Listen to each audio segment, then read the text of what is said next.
السلام عليكم ورحمة الله وبركاته. زاري دمو بليلا فيديو متتشالو. زاري تنش كولاليتين عموي نبرنا. عندنا قرقواتشو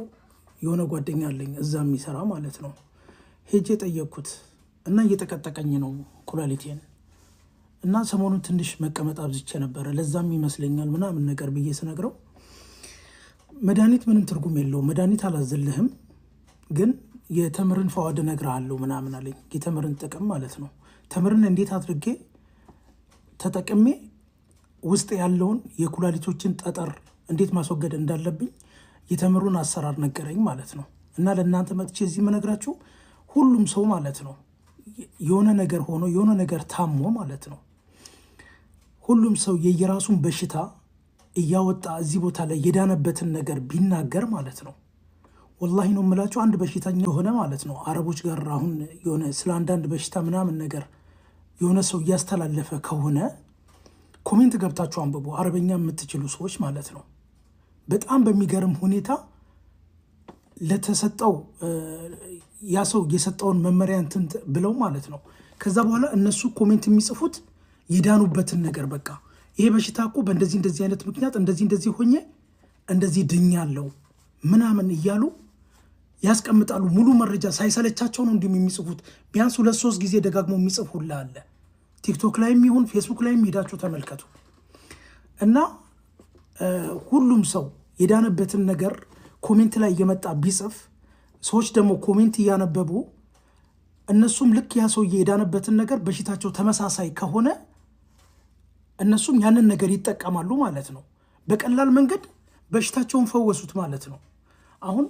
ወደ ገደለው ልግባላችሁና ወሬ አላበዛም ወሬ ጥሩ አይደለምና የሚያህል ነገር አዘጋጃለኝ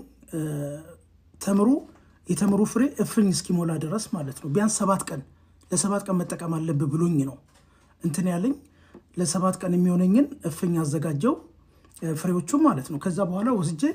ድስት ላይ ቀቀልኩት ለስንት ደቂቃ ለ30 ደቂቃ ከዛ በኋላ ምንድነው ያለኝ አስቀምጠው ለ12 ሰዓት ያህል ማለት ነው ለ12 ሰዓት ያህል ታስቀምጠውና ከዛ በኋላ መጠቀም ትጀምራለህ ምናምን አለኝ ለአሁን ግን የተወሰነ ምናምን እንትን በልና በጥብጥና ሰርተ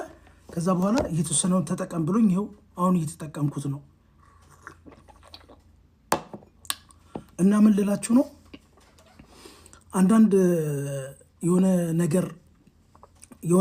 የሆነ ሰው የሆነ ነገር ለምሳሌ አሁን እኔ ስለ ኩላሊት ነው አይደል ማስተላለፈው ስለ ኩላሊት ያስተላለፍኩ ከሆነ የዳናችሁ ሰዎች እንደዚህ በባህላዊ ነገር የዳናችሁ ሰዎች ኮሜንት ጻፉ በቃ ለሰዎች ይጠቅማል በቃ የዳናችሁበት ነገር ማንኛውም ነገር ይሁን ኮሜንት ጻፉላቸው ኮሜንት ስትጽፉ ሌላኛው ደግሞ መጥቶ ያነባዋል ኮሜንቱን ማለት ነው አሁን አሳያችኋለሁ ደርሷል መስለኝ እየተንተከተከ ነው እሺ አሁን ደርሷል ይሄ ላሳያችሁ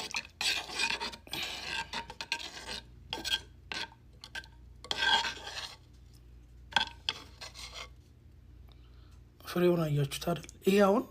ልክ ነገ እንትን ስትሉት ማለት ነው ከለሩን ምናምን ይቀይራል እንደዚህ አይደለም እንትን የሚለው 12 ሰዓት ሲሞላው ከለሩን ይቀይራል ማለት ነው እና ሌላው ደግሞ ማለት ነው ገብስ ነው በገብስ እንዴት ተደርጎ እንደሚሰራ እዚህ ጋር ቪዲዮን አስቀምጥላችኋለሁ እስከ መጨረሻ ተመልከቱት ቪዲዮውን ማለት ነው እኔ እዚህ ጋር ያኔ የተወሰነውን ላብራራላችሁ ገብሱን መጀመሪያ ታጡታላችሁ በደንብ አርጋችሁ ካጠባችሁት በኋላ ከዛ በኋላ ውሃ ገብሱን ድስት ውስጥ አድርጋችሁ ከዛም ይበቃችሁን ያህል ውሃ ትጨምራላችሁ 1 ኪሎ የሚሆን ገብሱ ግማሽ ኪሎ የሚሆን ግን የሚበቃችሁን ያህል ማለት ነው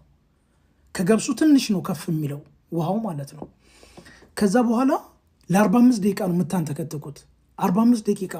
ካንተከተካችሁት በኋላ ታወርዱታላችሁ ከዛ ከ24 ሰዓት በኋላ ነው የምትጠቀሙት ከዛ በኋላ ከለሩ ወደ ቡኒ ምናምን ይቀየራል ቪዲዮ ላይ ራሱ ታዩታላችሁ ማለት ነው ከዛ በኋላ የእንትኑን የገብሱን ውሃ ማለት ነው አውጣችሁ በሌላ እቃ እያደረጋችሁ ከዛ ፍሪጅ ታስገቡትና ምሳ ከበላችሁ ቁርስ ከበላችሁ በኋላ 1 ብርጭቆ ምሳ ከበላችሁ በኋላ 1 ብርጭቆ እራት ከበላችሁ በኋላ 1 ብርጭቆ እንደዚህ ያደረጋችሁ ተጠቀሙ በጣም አሪፍ ነገር ነው እና ሰላም አለይኩም